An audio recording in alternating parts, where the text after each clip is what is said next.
Hello, I'm Dan Doolan, I'm Chris Billingham. and join us as we, go into the unknown and analyse the garden wall.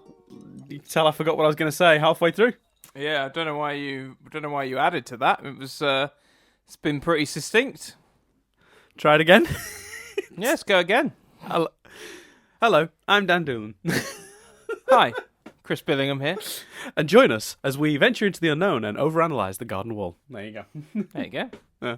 But does it normally have the venture into the unknown bit? Yeah. Okay. I've just not been paying attention. That's fine. Venture into the unknown and analyse the garden wall. That's the one. Anyway, this week we watched Cool. Lullaby in Frogland. Straight out the gate, I'll quickly recap. Basically, the potential adventure of them sneaking onto the boat, not part of the story. Just they're on the boat. They got on the boat. They snuck on. They're heading to Adelaide.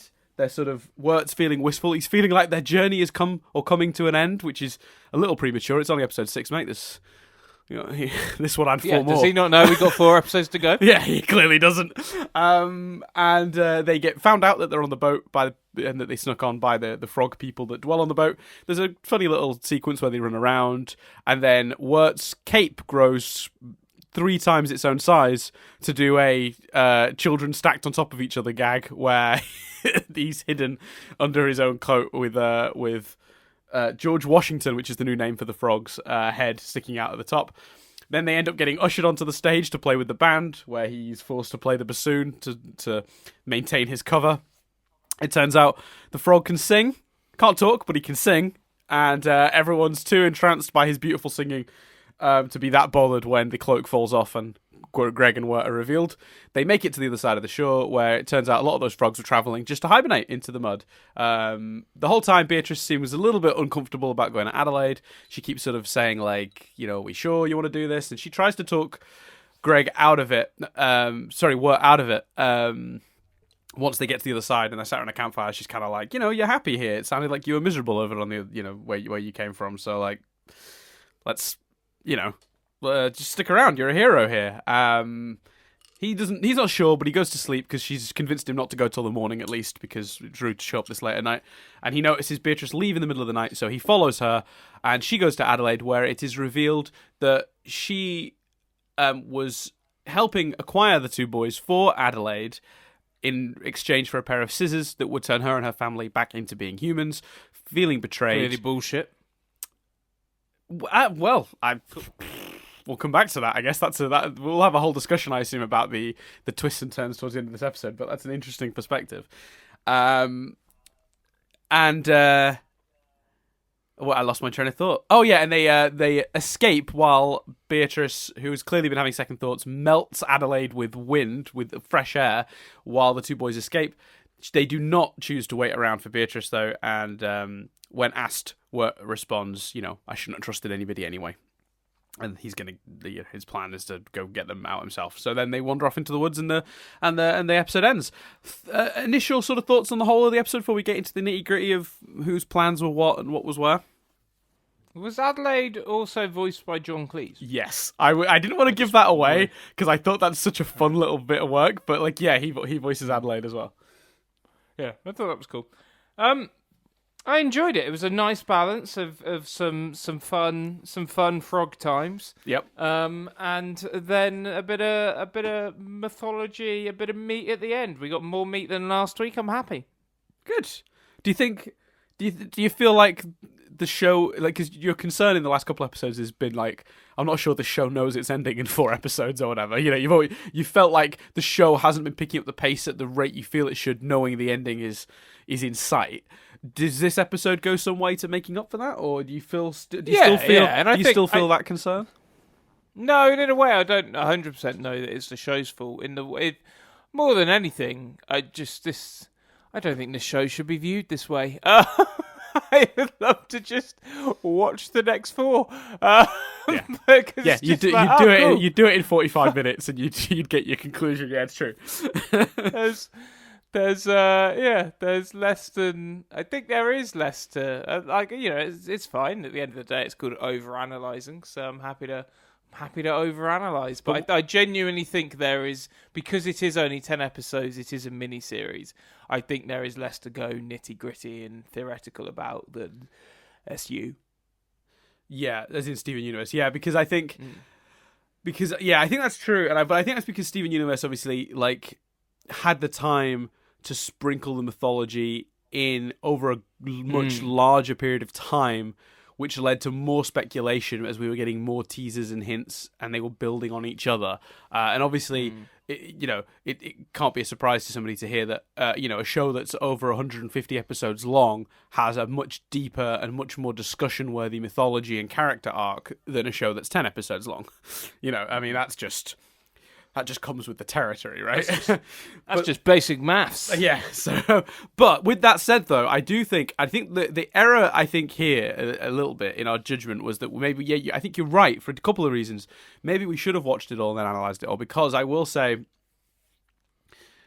all the really interesting tidbits that come up in these episodes, a handful of them I've had to or quite a few of them really I had to put away because they're without knowing the whole, I can't talk about certain elements. So in the final episode, there'll be a lot of details for us to go over, I feel like, that relate to previous episodes, Yeah. So just to clarify, I'm really enjoying it. It's just I'm really like, oh God, I just want to, see where it's going now. Yeah, absolutely. Well, we're barreling ourselves towards the end, aren't we? We're not too far out now. Well, it's not that far in between episodes and stuff. So yeah, we're recording. We're recording another one in just a couple of days. So you've for 3-4 days. A big thing was you know what? I'll be honest with you, Dan. I put this bit of ice in my mouth thinking it's fine, it won't be that cold. It can just gently melt in the back of my mouth without it disrupting me. Never. And it's freezing. Yeah, it's ice. That's literally, by definition, it is at a certain temperature. You know what, though? It's funny. That is a mistake I think we have all made repeatedly as humans. I've done that so many times where I've been like, yeah, that ice has been in this drink for a while. It can't be that cold. No, Dan, it's still ice. That means it is that cold, because if it wasn't that cold, it wouldn't be ice. It would be liquid. The logic, it just baffles. I've done that so many times. So I know. I feel it now, and if my chewing was audible, I apologise. But big thing I noticed this week was perception. Like you say, the coat was suddenly massive. Yeah. The frog. The coat. But that bothered me. That bothered me so much. The frog just changed size every scene, it felt like. Like, what's that about? Is that explained? Which frog? George Washington, or Ben Franklin, as he was called by the end of the episode. Ben Franklin, yeah. He was tiny at the end again. He's been small enough to hold in his arms, but at one point he's as tall as Bert. Was he as tall as? Was he? He couldn't have been as tall as Wirt. There's no, not Wirt. The Bert, Greg. The other one. Bert. Yeah, no, I'm just calling Greg sorry. Bert. Yeah, I see. You're doing the gag. I see. Yeah, I'm doing the bit. Yeah. Because I couldn't remember his name was Greg. What a handy bit we've given you then, isn't it? What a great coincidence that we came up with Wirt and Bert, so that you could pretend like you're making a joke when in reality you're just being forgetful of names.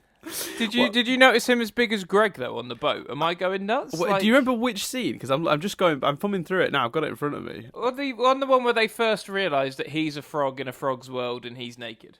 Oh, okay, yeah. Dude's massive. Yeah, no, I tell you why that is. He stood upright like a human to be with the other. The comparison between when he's in his arms being carried, disagree, and when he stood upright is ridiculous. Disagree. It's literally, if you look. If you take the legs off him on that shot, he is his normal height. And in fact, at one point, I'm watching the shot now. I'll turn the sound off so when I watch it, it doesn't make noise. When Greg puts his arms around him, he gets his arms around him like he does when he's holding him. It's just that he's basically, what happens is, to be like all the other frogs on the ship, he's stood upright instead of with his legs bent, like a frog. Yeah. But if you take those legs off him, he's much shorter. I thought it was interesting that he came back at the end. Especially at the timing of it was just after Wirt said, that they shouldn't trust anyone. Mm. I thought, because I kind of thought this was in the way that we had kind of Steve's goodbye episode, the episode before. Obviously, we only sort of had Steve with us for. You mean Fred? A few episodes. Fred, sorry. I did that last time as well. Called him Steve. Yeah. Maybe. Well, the reason I remember his name is Fred, and I don't know how I got this wrong last week. I didn't get it right. I just said the wrong name for some reason. But the name, Fred Armisen's name came to me, but it's Fred Stoller. Very different actor. I don't know. Well, I know why, because I knew it was the name Fred, and I just sort of mixed the two up. But it was So Fred Stoller is the voice of Fred the horse, not Fred Armisen. Okay. But I remember the name being Fred because the voice actor's name matches. Fair enough. So we kind of had his goodbye, and I honestly, the second I saw the frogs, I was like, oh, this is the frogs' goodbye episode. And I quite liked that as an arc. I like him coming back as well. But Greg kind of accepting to let him go, I thought was quite sweet. Yeah, no, I think that's... I kind of agree with you on that, actually. I think that it's a nice idea. And the idea that, like, he can't talk, but he can sing, and then he gets off with this record contract, I think that is quite a fun way to write him out of the show, the same way they wrote Fred out of the show. But also, I think the visual of them traveling as a group... with Beatrice on like Wirt's arm or shoulder, and the frog under Greg's arm, or between his arms, like Misty holding bloody Togepi in Pokemon. Like that visual does appeal, and I think while that would have been a nice sort of end for the frog story. I do kind of like that I do kind of like that he comes back, because I think I do, yeah. I think it's I think they just about get to have their cake and eat it too, because I think it works and functions as a he's accepted that the frogs moved on, but at the end you get the moment of joy of the frog comes back, and it's like, well, the frog made the right call. He came back to help the kids. Like, he came back for the benefit of the kids. So you assume that he's fond of them to some degree, and I don't know. There's something kind of sweet about that. Yeah, I think that's fair. Jumping around a little, and I apologise for that, but it's just like clear big thoughts on things. I mean, they escape pretty easily, don't they? From the frogs from Adelaide? From Adelaide, right. I mean, they were pretty well tied up, and then just. Oh no! Smoke. There's a very specific reason they escape. What, did they get the scissors or something? The scissors very deliberately. There's a shot that shows the scissors landing right next to them, and you start to see him lean towards the scissors, and then when it cuts back, the ropes aren't untangled, they're cut. Like, you can see that they've been cut free. So he got hold of the scissors in the ensuing chaos. Right. But I mean, we're there. Let's. I mean, I thought this conversation, we'd save this conversation for sort of towards the end, but let's have a look at it. Well, I disagree now. What do you mean? I disagree. I want to discuss it now. Yeah, that's what I'm saying. Yeah. Well, you thought we'd save it to the end. No. Let's discuss it now, Dan. It's okay. Man up, and let's chat about the magical scissors. Yeah, okay. All right, let's talk about the magical scissors. So you think it's... So that basically, well, let's very briefly remind people of what happens. When Beatrice gets to Adelaide, she says something along the lines of she wants servants to help her. And Beatrice is like, I just thought you wanted people to do the lawn work or something. And it turns out Adelaide's even more sinister than Beatrice originally thought. But she clearly, she says that she has the scissors that would restore Beatrice. Oh God, I'm gonna get you so many comments about the way I've been pronouncing her name. I don't know why. It is weird. I mean, what's that about? Why do you keep calling her Beatrice? I don't know. There must be there's a character in something else, I think, called that, and that's how my head is pronouncing it. Beatrice. You're so posh, Dan. Yeah, you're right. I just came. Beatrice. Yeah, Beatrice. I just came from the. From the polo field where I was. Patrice and Hurt and Gregory. Yeah. Gregory. It's like the Greg. It's the British version of that Key and Peele Aaron sketch. You done messed up, Beatrice. Fuck me. Right. God damn it. You also pronounce Ricky Gervais differently, but you've always maintained you're pronouncing it correctly. Right? Okay. I don't recall us having a debate Yeah, about you that. always say Gervais, and I always say Gervais. Oh. Yeah. All right. I feel like I'm attacking you this week, Dan. I know it. I'm feeling quite I'm quite attacked criticizing right now. your pronunciation. In my defense, with all the love in the world, you do sound like a knob when you say Patrice. Thanks. I mean, you do. You'd admit that, wouldn't you? Yeah, I mean, yeah, it's just not, not nice to be, it's not nice cruel, to be told. but anything to help you learn. Anyway, I think Here's the thing. Now I'm sticking to Here's it. the thing. No, well, I was in the Dan. middle of explaining what happened for the viewers who might not remember. Let me very briefly recap. So what is actually sort of said and done. So she says that she was going to trade the two boys for the scissors that would allow them to return to human form. That would allow Beatrice's, whoever's family to be able to return to human form. She says she's going to make them obedient by stuffing their heads with wool. And at this point, they show up very inconveniently, and sort of screw up the conversation because we were sort of getting information, but them showing up sort of sets action in motion and means we get less info. But then we get the reveal that she's potentially been working with the Beast. Well, I mean, she says, "I do as he commands, the voice of the night, the Beast, the eternal darkness." So I guess that's probably less suggesting and more directly stating. But so what about it made you think that the scissors that weren't real? She has a look. Beatrice says, "Oh, yeah, but you've got the scissors, haven't you?" And she goes, huh? "Oh yeah, the scissors." And it was just that look and that kind of, "Oh yeah, I've got the scissors." I just felt like Adelaide was lying. I see. I don't think the scissors will actually clip their wings and turn them human again. Mm-hmm. So in that case, then, what do you think the motives are? So because I think this is even from the perspective of someone who's seen the rest, I find this slightly confusing because the motives. It's like the Beast wants the children, so if she's working for the Beast. Is the servant thing fiction? Is she just going to hand him over to the Beast? No, I think my impression I get is the Beast wants everyone to stay and be in eternal darkness and never go back. And the scissor lie is how they're keeping Beatrice. Beatrice. We've made it too much of a thing now. We're never going to be able to say her name again. Beatrice. That's how they're keeping her. Mm-hmm. That's my theory, and because it even she kind of like it even felt like Beatrice herself was being very why don't you stay? And Wirt's kind of like, yeah, I could stay, like, and it just feels like that's a conversation everyone in that environment has. Yeah, I see what you're saying.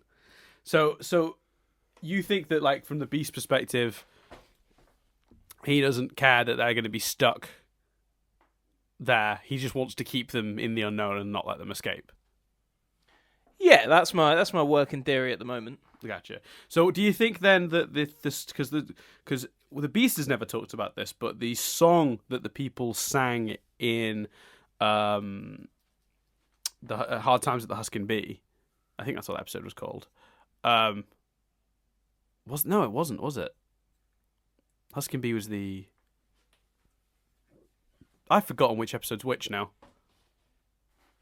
The episode where... Hard Times was the... Was Hard Times Huskin Bee... Times. The one in the bar was when the Beast sang a bit at the end, yeah. Yeah, so when the people in that bar in...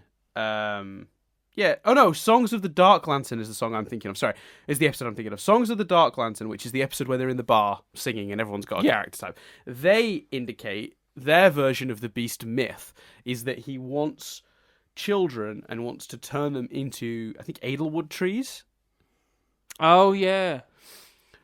So this is where I got a bit confused, certainly watching it originally, was that I didn't really understand the motives, because if she's working for the Beast, and that is, let's assume for a second that's true, then is it all fiction and she wanted the boys to hand them over to the Beast for that reason and she didn't actually want servants? I'm with you. Yeah, because what would the servants do? Because she can't go outside. See the air.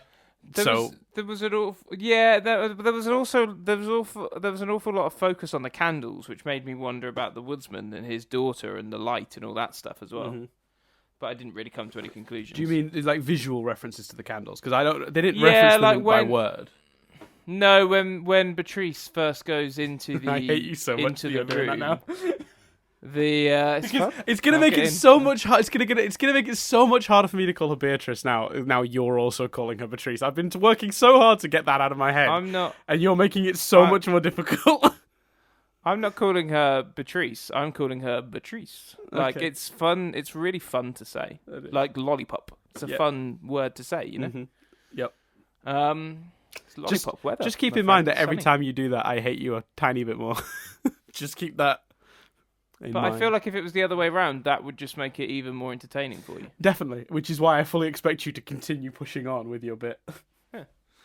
So when Beatrice first goes into the room, like it immediately focuses on the candle and stuff. Yeah. Where you see the window open, the candles go out first, and then she melts. Do you not think turns to smoke? Do you not think the candles are just symbolic of something that cannot be visualized, such as wind and air? Do you not think that the candles' existence that's a good shout. Is just so that the viewer would understand the movement of air was there, rather than actually like a mythology thing? Yeah, that's a good shout. Because if I was forced to draw that, I'd be like, how do I draw the wind? Just like lines? Like, what does wind look like? 2 words, Dan. Wind chime. Yeah, wind chimes would have been cool. They would have added to the atmosphere, I feel. But they didn't go that way. They went with candles. Actually, how cool would that have been if she'd been so obsessed with making sure drafts didn't get in because she'd literally die that she'd covered the entire inside of her home with wind chimes? Oh, that is cool. And then, like, when the window opens, you'd get this real... Yeah. The wind chimes, like, hitting each other. Oh, you know what? That's a great shout. Yeah, that would have been that, and atmospheric as well, because you make it really quiet, and then at the opening of the door, you'd have just the growing sound of the wind chimes. Because once the wind chimes go, they're all knocking each other as well. Yeah. Oh, that could have been really awesome. That could have been really creepy and cool. You done messed up over the garden wall. So. Yeah, I thought, why is she a smoke monster? But then we've been asking that for years about Lost. My thought on that is, visually speaking, why did she turn into smoke when she got hit by the wind? I think the idea is that she is this world's version of a witch-like figure. If the devil is if the beast is the devil, Wiccans, witches, they're Satan. There's a Satan element to their magic, right? If I'm not mistaken, they are historically the occult. The witches get their power through a version of the devil or Satan in many forms of both literature and the real life sort of Wiccan sort of stuff. So my assumption is she's a witch facsimile, this world's version of a witch, and. Mm-hmm. And I found the way they initially described her as Adelaide, the good woman of the pasture, to be very reminiscent of the Wizard of Oz. They were talking of the good witch in the Wizard of Oz and stuff. And in one of the witches in the Wizard of Oz, of course, melts when she is touched by water. So the idea of a witch that would die when touched by fresh air, well, I mean, that doesn't sound quite so ridiculous when you frame it that way. No, that makes a lot of sense. So I kind of wonder if it's a semi-Wizard of Oz reference. Now, I tried to see if there's anything like that written in the the Wikipedia page, the wiki page, sorry. For the episode, there's no reference to Wizard of Oz that's listed, but I very much feel that's at least a subtle sideways nod at the Wizard of Oz, even if not so much a direct one. So I kind of see Adelaide as being witchy in some way, and that then, if she's a servant of the devil, they've kind of got this whole witch idea going on with her. then does that make the idea of scissors that would cure Beatrice's family and her of being bluebirds that far-fetched? Well, true. It just that look she gave made me think it was bullshit. But yeah, no, that's fair. And may I blow your mind by extending a fan theory? Oh, please. The working theory is she did not throw a rock at a bluebird and get cursed. That she was cursed by Adelaide directly.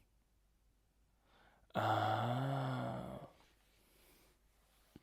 That is interesting. And then the theory on top of that is that Fred the horse was also cursed by Adelaide. What about the frog? Well, he can't talk, he can just sing.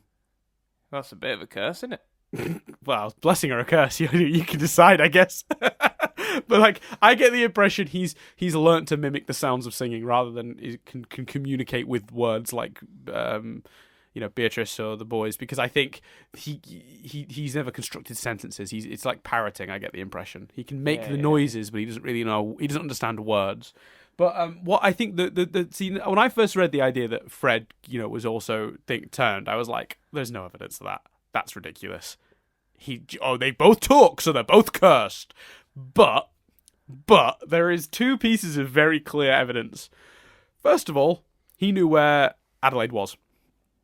When Beatrice was out, unconscious, he was the one who told Greg and where Adelaide lived. Mm-hmm. Then in the Mad Love episode, he was the one who said, I'll never steal again before having actually stolen anything. And it's very clear he just loves stealing. So the popular theory is, because I'll never steal again suggests he's stolen in the past. So the theory is that he stole from Adelaide, and that's why he got cursed to be a horse. That's awesome. It's a good theory. It's a great theory, and it does kind of fit with everything. And it also explains why he quit the journey on the way to Adelaide. He was just like, nah. Yeah, exactly. I'm not doing that. And also, what I loved about this episode, of course, is it explains a lot about the odd things in Beatrice's behavior. Like the way I was so suspicious of the way they came across her. It was so like, oh, I am stuck, in a tree. Oh, you have saved me. I will travel with you. It was like she met the two boys in the beginning of the first episode. We saw her following them, I think, in the second or the end of the first, and then she joins them in the second. And it all felt very much like she met them in the beginning of the first episode and went, "Oh, Adelaide said she'd give me the scissors to turn me back to human if I bring her a slave, a child to be a slave. There's two children. I could convince one of them to go to her easily." So that makes her entire motives make so much more sense when you realize that at the end of episode 2, and she was suggesting Adelaide, like, oh, Adelaide might be able to help you get home. That was all, trickery. And then all of her doubts that we've commented a couple of times that she said things that suggest hesitation. Like, well, you've always been suspicious. Well, yeah, and I was when I originally watched it, very much so. But mostly it was all born from how she was found. I like you with the scissors and you feeling like that's clearly bullshit. I felt very strongly that she was not legitimately stuck in a tree.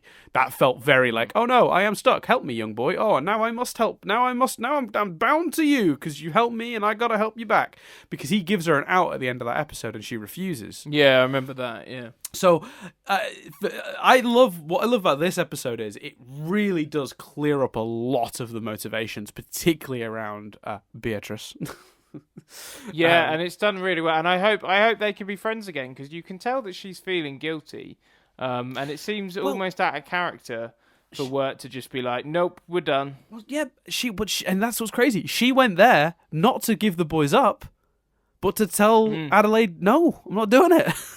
So she made the right call when it mattered. It was slightly too late in that she'd already brought the boys so far, and they followed. Like, if only she'd sort of ditched them earlier to go tell Adelaide no, so they couldn't have directly followed. You know what I mean? Like, and then come back to them maybe, or even just not taking them there, taking them somewhere else.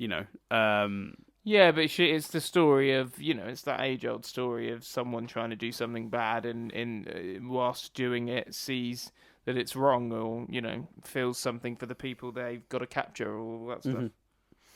Yeah, and I think it makes perfect sense that she would like, I think it makes sense that you would agree to that too. I think in a weird sort of cold way, if you've been turned from a human into a bluebird and your whole family are suffering because of a bad choice you made, right? Whether it was the theory that Adelaide turned her or whether it is that she actually threw a rock at an actual bluebird and got cursed that way. Either way, in that situation where your family are suffering as a result of you, I could see you going, what's some strange kid I don't know's life mean to me? Like, yeah, I'm going to turn him in. And they even make it sound like she didn't really understand the full sort of gravity of what Adelaide wanted to do. She was like, "Oh, I just thought you were going to make them do yard work or something." Like, the whole thing was like they did a really good job, basically, of making you come out of that episode feeling like Beatrice didn't do anything particularly wrong. Doing the reveal of what she was actually up to, but equally making you understand that reveal. Exactly, and also making her seem not like a villain at all. But equally, you totally understand why Wirt feels so betrayed. So it's like it's just really good character writing. It's a really really well designed story arc for those two characters, especially because it comes just after a scene where he's opening up to her even more so than he has done previously. Correct. Yeah, exactly. Like, so I mean, go on. Give me the lyrics then to this frog song. Now that is interesting. See, you knew I had those queued up, I'm guessing. Oh well, only when the frog was like, "Over the garden wall," I was like, "Oh, title alert! This will be coming up." Well, I mean, it doesn't. It's very thin and vague, and the lyrics are quite wishy-washy. They're not really. It's not like in the song he says, "And then two boys were lost in a woods" or anything like that. It's not very direct. But I'll be honest with you, mate. It would be an anticlimax, wouldn't it? They think they're in the woods. They're in purgatory. The beast is the devil. Yeah. And Adelaide is a witch. Get ready for and we're not gonna tell you about Beatrice. But there are a few little hints to it being like related to other stuff. So, at night when the lake is a mirror and the moon rides the waves to the shore, a single soul sets his voice singing, content to be slightly forlorn. I think a lot of people think that content to be slightly forlorn refers to Wirt, because he does seem content to be forlorn. A song rises over the lilies, sweeps high to clear over the reeds, over the bulrushes swaying, to pluck at a pair of heartstrings. So it's someone who's feeling forlorn due to the loss of love, or something to do with love. It's plucking at their heartstrings. Two voices now they're singing, then 10 as the melody soars. Two voices, you could argue, refers to both, maybe that person coming together with the one they love, or you could think of it as maybe being two voices singing, the two boys lost, maybe. It also refers to Greg, potentially. Then 10 as the melody soars. They grow in number, which I guess they did. At one point, this party of people travelling around was 5, I guess. Or it could refer to something else. It's, again, they're quite vague, quite wishy-washy lyrics, these. Round the shimmering pond, all are joining in song, as it carries their reverie on, over the treetops and the mountains, over the blackened ravines. Then softly it falls by a house near a stream, and over the garden wall to thee. So there you go. So I don't know if you can glean a whole lot from it, but it's definitely thematically aligned with what's happening in the show. I don't know if anyone's ever going to be able to read that and go, well, that means that the show is that they're all living inside of a hamburger. Cool. but what? I was just making up some weird, Adelaide's the gherkin. Adelaide is the gherkin, and you could definitely argue that the frog is the cheese. Do you like gherkins, Dan? I'm not a gherkin man, no, but Nadia likes gherkins a lot. So it works out great that she always gets the gherkin, because she gets double gherkin. She'll take it. She went into Five Guys and said, "Can I get pickle?" And they're like, "Yeah. What other toppings would you like?" She's like, "No. Can I get more pickle?" And they're like, what do you mean? She's like, well, whatever your normal portion of pickle is, can you put that on again? That's how much Nadia likes gherkin. Still, I don't know if you'd have seen it, but there's a clip of Gavin and Stacey when he's like, "Oh, Gavin's ordering." He's like, "Oh, it never works when we just repeat jokes on here." But oh well. Gavin's like, "Oh, instead of chips, I'll have onion rings." And Smithy's like, "Whoa, whoa, whoa! Yours comes with onion rings, so give me his chips." And the woman's like, "Okay." And he's like, "No, I don't know if you give me my chips, and then I don't want a few extra chips. Give me his chips." She's like, okay, fine. He's like, no.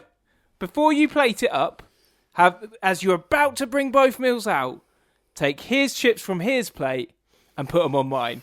And as the waitress walks off, Gavin just looks at him and goes, if we met now, I don't think we'd be friends. Very well written. It's a very well written scene. That is a good joke. Cool. I'm glad Nadia likes gherkins. It sort of implies that they're on a journey, and I like the give me the last two verses again. Something in there that I liked. So, well, it's just the two voices now. They're singing. Then 10 as the melody soars, and then it's round the shimmering pond. All are joining in song, and as it carries their reverie on, and then it's like just names and location. So over the treetops. So it's that. So as it carries their revelry on, I like the implication there that they're trying to get over the garden wall back to real life, wherever they came from. But yeah, exactly. There's an indication of them impacting the people they're meeting, which is why I like that the frog came back. But there's also thanks to them, the frog got a record contract and a new life, and hopefully maybe thanks to them, the woodsman's going to be okay with his daughter, and Beatrice is going to be living and a human again. I don't know, but this notion that they're having a positive impact and stuff, I quite like that. Yeah, that's a really nice notion I hadn't thought about. Yeah, right there. So that it's not. So it's a they're all joining in their song, but it means that when they go over the garden wall, as it says earlier in the song, as it carries their reverie on as in beyond their time here. So it means that regardless of whether the ripple effects of their existence, whether they escape over the garden wall or not, their impact on the world will last. Yeah, that's what I think that's suggesting, and I quite like that idea. Mm-hmm. I agree. Well, because we know that from Mad Love. Well, actually, the teacher, the woman, it got the issue with her boyfriend got resolved. Yep. If memory serves, I can't remember what that resolution was. The two nutty old people found love. They're creating revelry, Dan. Yeah, they're definitely helping people. Not so much the people in the bar. They didn't really have much of an impact on them. Yeah, but fuck them. They're all archetypes. Oh, they gave them a couple of songs to sing though. They seemed quite happy about getting to just sing songs and decide who they were. I think they just had they had a rocking night, and then they had their horse stolen. Let's not talk about that though. Oh yeah, that horse was someone's. So I'm just saying, Nick their horse. Fred the horse wasn't just outside of his own volition tied up. Someone had Fred the horse. Anyway, different. It's a great show. Yeah. Did you like the return to the Adelaide song? I love the Adelaide song. Adelaide, Adelaide. Yes, I did. Come join the Adelaide parade. Yeah, it's great. I did enjoy that. Yeah. So what did you think? I enjoyed. Go on. There you go. No, you go. I insist. I was just saying, I enjoyed the frog people. I thought they were quite funny. I thought the way that the dinner, the food kept getting spilt, but they were just catching the flies and stuff. I thought that was very good. Yep, I liked the idea that they were taking a picture with their babies, but their babies were tadpoles. Yeah, I thought that was quite cute. Yeah, there was a lot quite cute about it. I also really enjoyed, actually, we haven't talked about it yet, but the scene with the bassoon, I thought Beatrice, encouraging were... I think your mocking, by the way, has fixed me. I don't think I'm going to call her Patrice anymore. It's all right. I think I've worked out. I think I've worked out why it's happening though. I've realised it's because I'm often reading or looking at notes I've made where I've written her name down, and I think written it, it's more easy to mispronounce it than when I'm going I'm pretty sure you've fallen in love with a French man. That's exactly what it is. That's my theory. Yeah, you have your theory, I'll have mine. You have your theory. Frogs and stuff. Yeah, I like the frog. I like the frog people. I like this weird world that they've created where a boat of frogs dressed up as if they're from The Wind in the Willows, just having a grand old time as they sort of slowly bob down a river. I think that's just the combination of the music and the visuals there. There's just something very tonally pleasing about that whole setup. I don't know what it is about the anthropomorphization of frogs, where they're all wearing like jackets and coats and stood on their hind legs like upright like humans. Like there's just something about that I really enjoyed, and I also, like I said, as I was going to get to, is I really enjoy that. Beatrice helped work with his confidence a bit there with the bassoon stuff. I thought that was nice too. Yeah, that was very nice. Because he even has a moment where he thanks her for for believing in him. Yeah, it's very sweet. They have a good dynamic, and it's why it's such a shame that he went off. And I hope if they leave that hanging, I'll be gutted. That's fair. So what do you think about this notion that they keep sort of jumping into the story now? And they always say, and for those of you who don't know, Chris and I studied screenwriting, and it led to prosperous careers as not writers, but we did study screenwriting. And one of the things that we were always told was, get into the action. What's the latest point you can start your story, start it there. That was the golden rule. Now, 2 episodes in a row now, we've joined them not walking along a generic path and stumbling into the adventure, but mid-adventure. So in Mad Love, they were already round the dinner table, God knows how, of the tea baron, and already pretending to be his nephews. How that situation arose, I don't know. My assumption is he was like, nephews, and they were like, yes, we're nephews. And this week we started, they've already snuck onto the boat. Presumably some sort of escapade happened around that. Do you like that they're doing that? Do you think that helps with the storytelling? Or do you think... Because I could see somebody being bothered by that. Yeah, I don't mind it, but there is an element of I would have quite liked to see them sneaking onto the boat. I think it feels different this week because so much of last week's episode was we need to do this, otherwise we won't be able to get on the boat. And then suddenly they're on the boat, and it's like, oh yeah, we snuck on. So I think it jars more this week because it didn't particularly for me, but if someone said to me, well, last week's episode is now redundant, I'd kind of go, I can see why you feel that way. Yeah, because you're right, actually, because I suppose if in the episode prior to Mad Love, they'd been like, oh, we're going to really struggle. We need to get into this guy's house. We really need to get inside this guy's house so we can take some pennies. We need the pennies. And then the next episode starts and they were already inside the house. You'd be like... You'd be feeling robbed of them achieving the goal. So I suppose they didn't do that with Mad Love, so you don't mind. But in this instance, we didn't notice that. We didn't bring it up. Well, I did in the intro. What, last week? Did you? Yeah. Oh, I can't remember that. Okay, yeah. In the intro, I made a joke about how we, skipped seemingly the start of the story. And yeah. I mean, I didn't make an actual full-on point of it in the episode because I was kind of saving that for here because I think 2 in a row is more noteworthy than 1 in a row.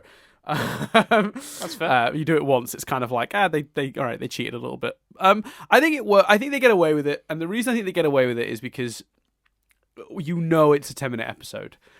And with what we complimented early on was the balance between the frog stuff and the mythology Adelaide stuff. So, how can I complain when they got that balance so right? If they'd have put the sneaking onto the boat stuff at the beginning as well, everything else would have felt crammed, and we wouldn't have had I don't think the balance that I complimented them for having in this episode would be a valid compliment. I think that would go away. Yeah, I think that's completely fair. No, so.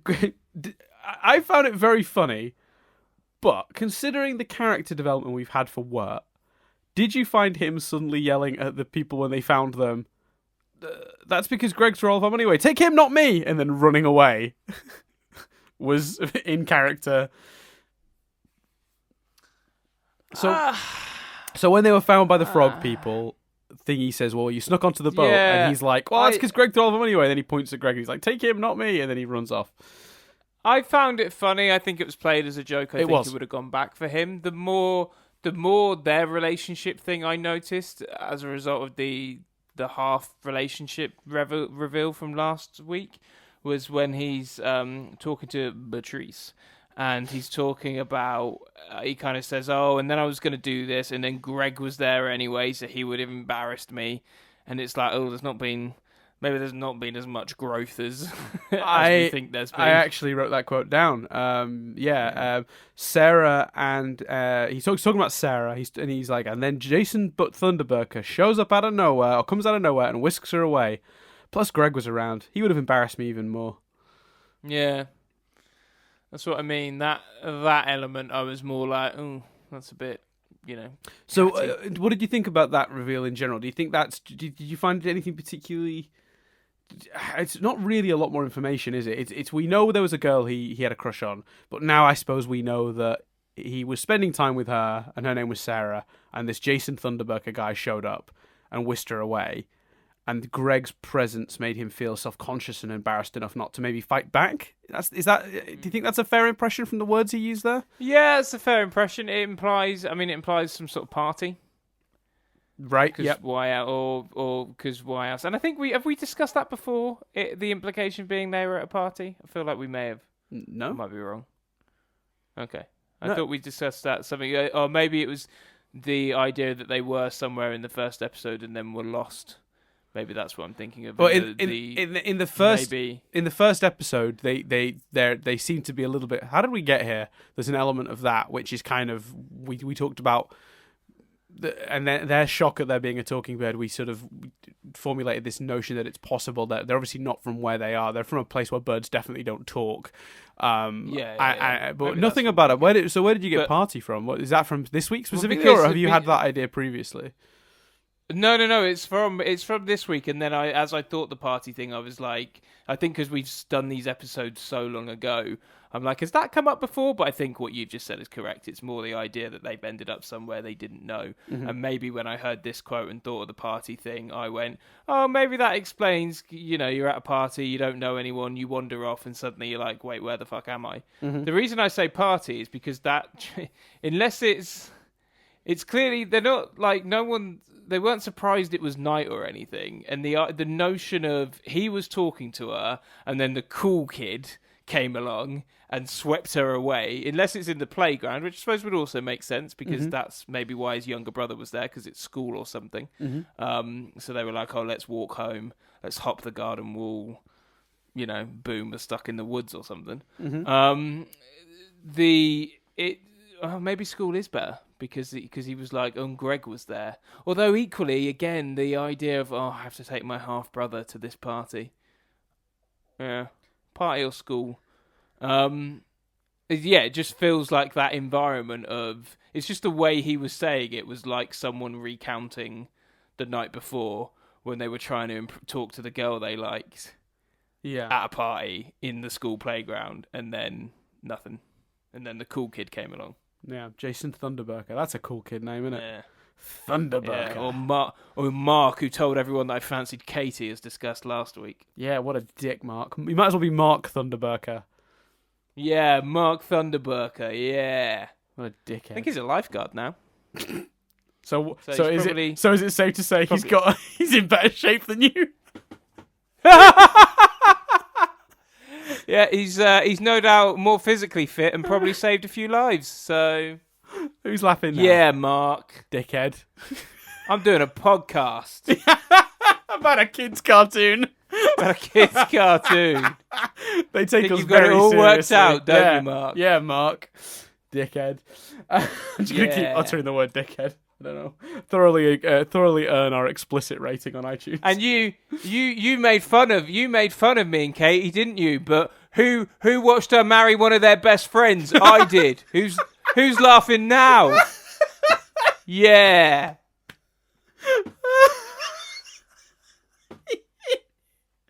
Yeah. Chris is the real winner here.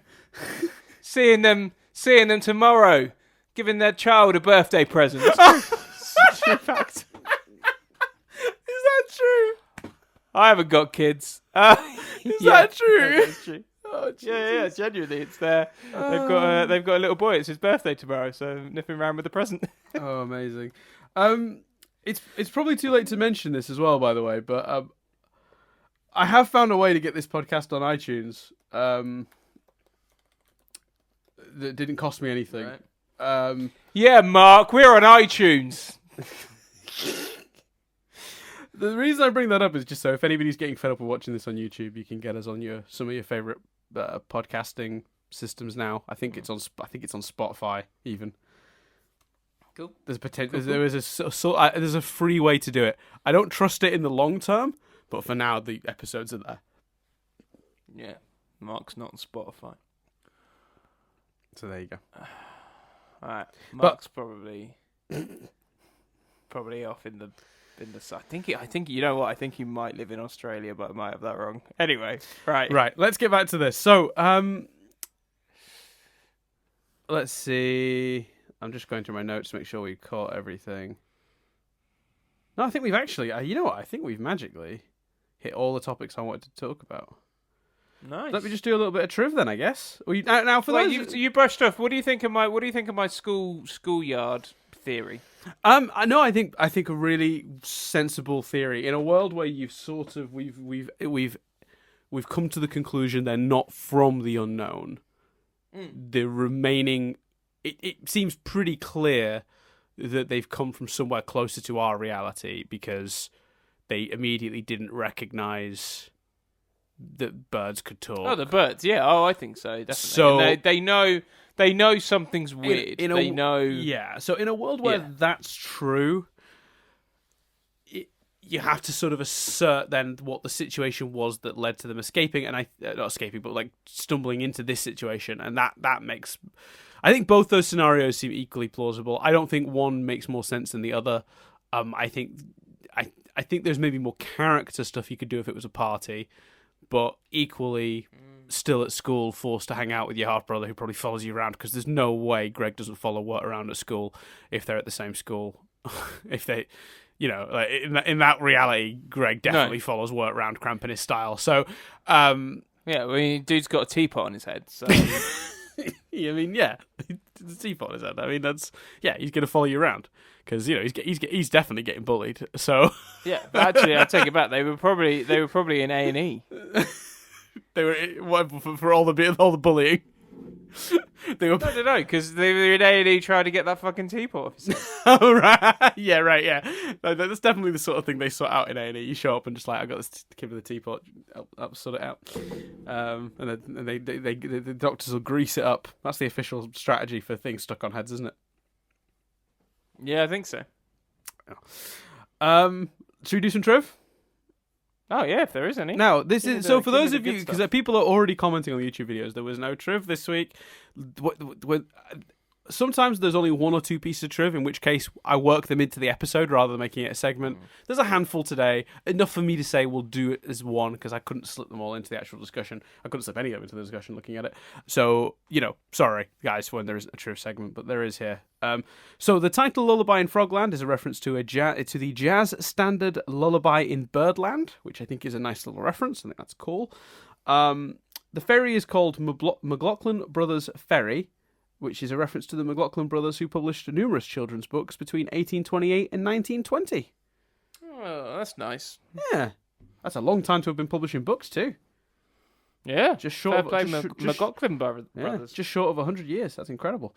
I don't know any of their work, but that's pretty cool. The Frogs and the Ferry are most likely inspired by The Wind in the Willows, a book about the 19th century anthropomorphized animals. That's sort of... Oh, I did cover that one slightly. Yeah. I did mention Wind in the Willows. The song Over the Garden Wall that the frog sings, potentially... 1 second. Yeah, it just references to potentially the show, including Wirt, who is slightly forlorn. Doesn't actually specify anything else. In the opening of the very first episode, do you remember we keep coming back to this opening where shots from that opening have turned out to be relevant to each episode?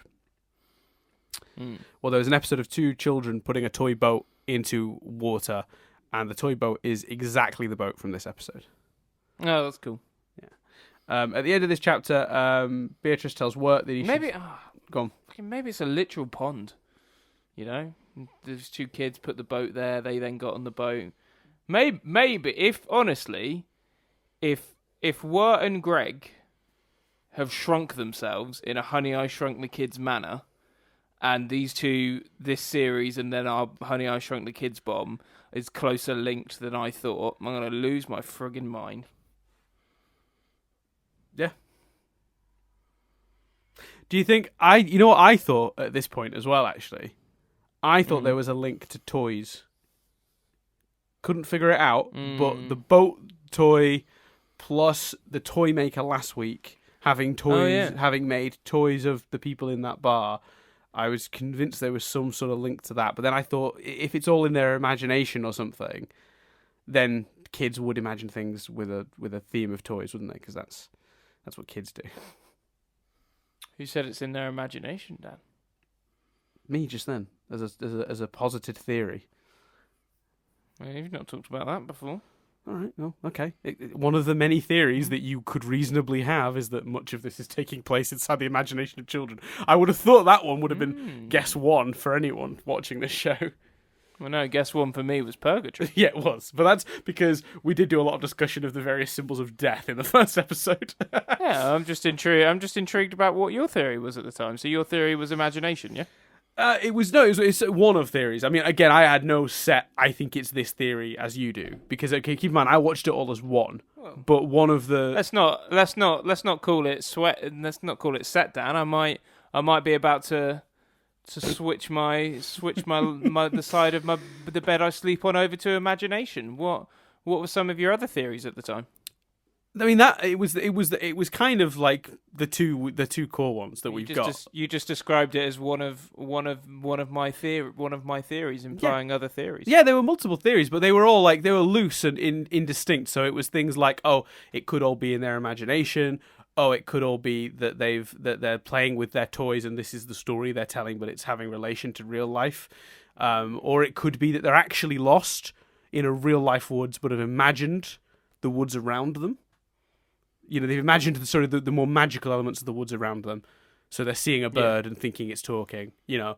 That's quite cool. And then I had more magical ideas you know, there's a garden wall somewhere that is literally in a sort of Narnia, you know, through the cupboard style, takes you to another world. And it's kind of got that vibe to it. There were tons of theories. Tons of things went through my head in the sort of 2 or 3 hours we sat down and watched this. And I think, I still can't remember if we did it in all in one or across 2 nights. But I definitely didn't have enough time to properly settle on any of those theories as being, they were just possibilities that makes sense. That occurred to me, because I was never able to actually go through the evidence and weigh up which ones meant, because I was watching it. Do you know what I mean? So, but I remember all those thoughts occurring to me at different points based on different things I was witnessing. But I didn't have any set theories though. You've gotten very set on a theory, and I'm not saying that's a bad or a good thing. I think that's a virtue of the fact we're actually analysing the show thoroughly. Up into this point, yeah. But don't think that I might not, quickly nip in the ticket office and buy myself a ticket to jump on board the imagination train. I'm gonna be pondering that one for a little bit. Okay. And then you're going to have that niggling feeling of going, could it be that? And but then it might not be that, because Dan wouldn't say it so blazingly on the podcast if it was the real one. But then you could go, but Dan might know that. And he might have said it in the confidence that I would think that and not feel like he was spoiling anything. Oh, shucks. Could it be a double negative or a double doing? And maybe he knows that I know that he knows I would do that. And then he flip it back around the other way. Mate, either I'm wrong or you cocked up, and both are fun. No, I'm joking. I don't think you cocked up. No, I just thought it was interesting. I guess we'd been so set on this purgatory thing that I was just curious. Yeah, you never talked about any other theories. No, those are some of the ones that occurred to me as possibilities. Again, never with any real conviction, because I never really got the time to say this is what I think is coming. Because again, I watched it as pretty much a bulk. A weird one. This one, I don't know if this is necessarily trivia as such, but it is an interesting detail. Adelaide's shawl, there's a symbol of the Black Widow spider appears on her back, and apparently in some early concept art she had many legs, so there was a spidery theme to her originally that they backed out on a little bit. Okay, that's interesting. Yeah. Adelaide claims that the night air is being poisonous. It corresponds to an actual belief from the late 19th century that deadly vapours rose from the earth after dark. Okay. In an older version of the script, her reasoning for wanting a child servant was due to her being jealous of her sister. Which I think is an interesting note.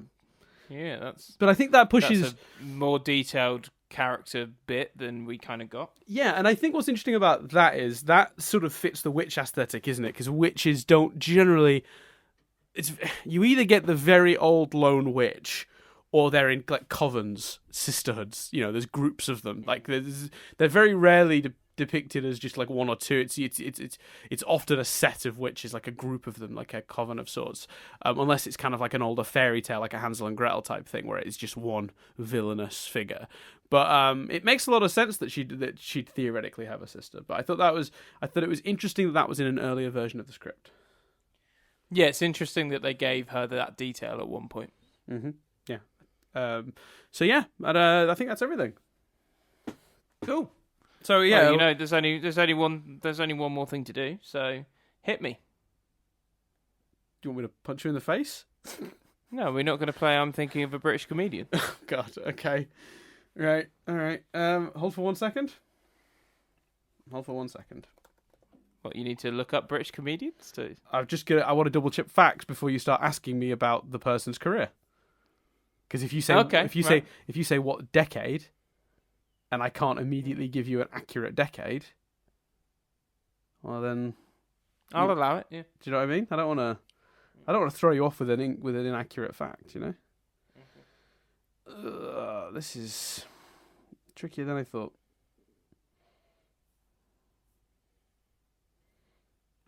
You're a difficult man, you know. If I'd have known you were actually going to commit to this every week, first of all, I'd have. I didn't know I was going to, but I think I legitimately enjoy it.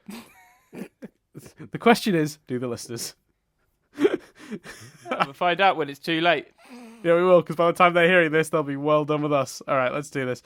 I think, God, the problem just meant we'll be pre-recorded by the time we see that feedback. Yeah. There's nothing we'll be able to do about it. Nothing at all. The person I've thought of would have been so perfect, but looking back at their career, it's more of a movie career than a TV career. Well, I've got one. If you want me to go, and then you go next week. Oh, but mine's relevant. Okay. Well, go on. Just go with your person then. Okay, this person is more of an actor than a comedian, I would say, but a comedic actor for sure.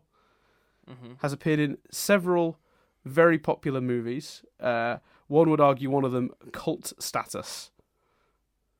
Okay. I'll continue to give you clues to ensure. Have they been in a sitcom at all? I'm struggling to find evidence of a sitcom. I chose them. So I chose them for a very specific reason, because this person is in fact a guest voice in next week's episode of Over the Garden Wall. So that's why I looked this person up. So are they British? They are. Is their most famous role part of a franchise of movies, or a series of movies, or just one movie? It is a single movie, but an iconic one, to say the least. Are they still working? Yes.